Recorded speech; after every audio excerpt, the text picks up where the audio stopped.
Below is a single-scene story, fully expanded in well over 1,500 words, written in a cinematic, emotional style.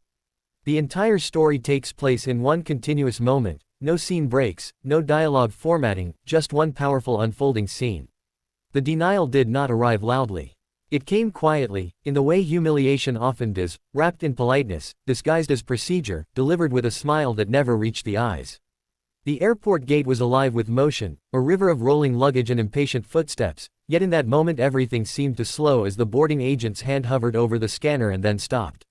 The woman standing before the counter had already extended her boarding pass, her posture calm, her expression composed, the kind of stillness that comes from years of learning not to react too quickly.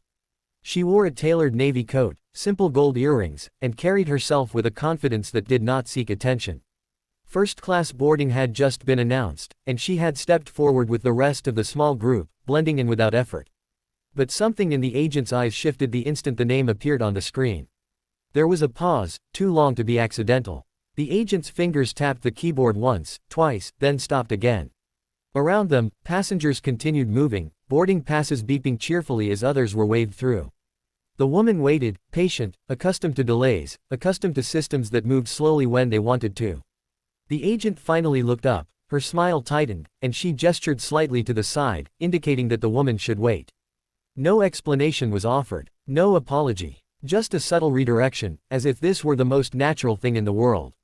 Minutes passed. The first-class line thinned. A man in a wrinkled blazer was waved through without hesitation. Another passenger laughed with the agent, exchanging small talk, then disappeared down the jet bridge. The woman remained standing to the side, her boarding pass still in her hand, the unspoken question hanging in the air.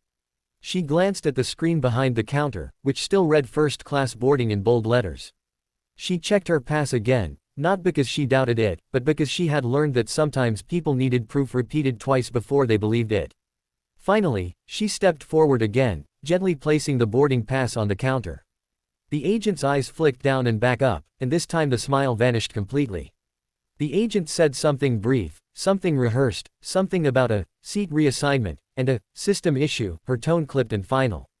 The woman listened without interrupting, her face unreadable. Around them, a few nearby passengers slowed, sensing tension the way animals sense a change in weather. A man behind her frowned. A woman clutched her purse a little tighter. The agent slid the boarding pass back across the counter, not meeting the woman's eyes. The implication was clear: step aside, you do not belong here. The woman did not raise her voice. She did not argue. She simply stood there, absorbing the weight of the moment, the familiar sting of being quietly told no, of being reminded that credentials and tickets and achievements sometimes mattered less than perception.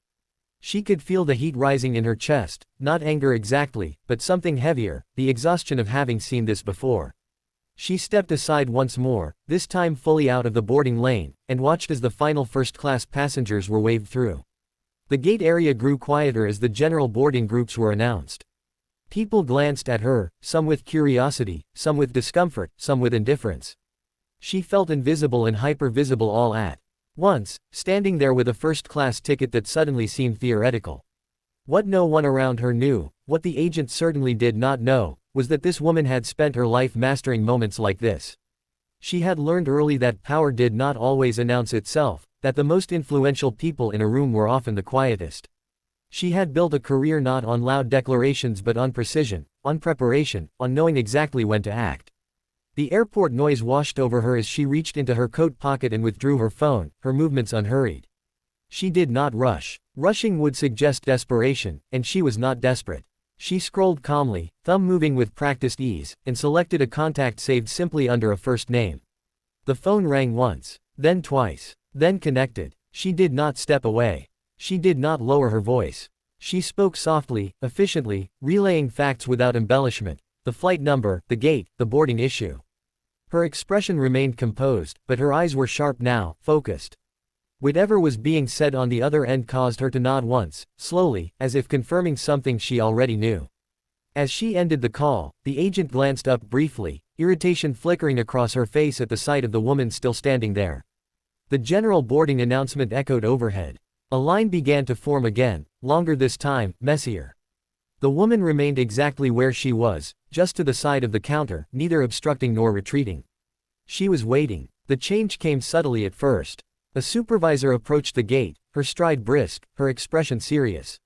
She leaned in toward the agent, speaking quietly but firmly, her eyes flicking between the screen and the woman standing nearby. The agent's posture stiffened. Her fingers hovered over the keyboard again, this time moving faster, more urgently. The supervisor straightened and turned fully toward the woman, her face now carefully neutral, professional. The surrounding passengers sensed a shift. Conversations paused. A few people leaned slightly closer, pretending to adjust bags or check phones while listening.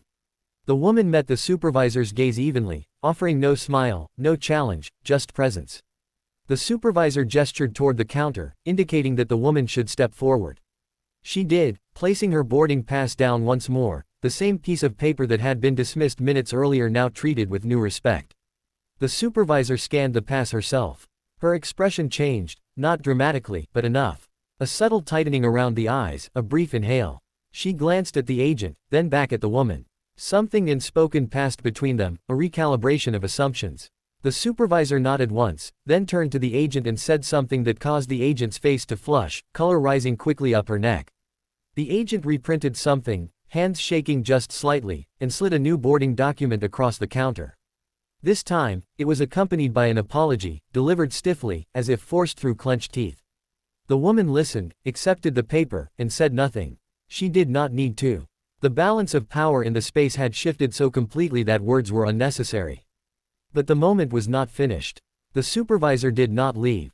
Instead, she stood there, addressing the agent again, this time with a firmness that could not be mistaken.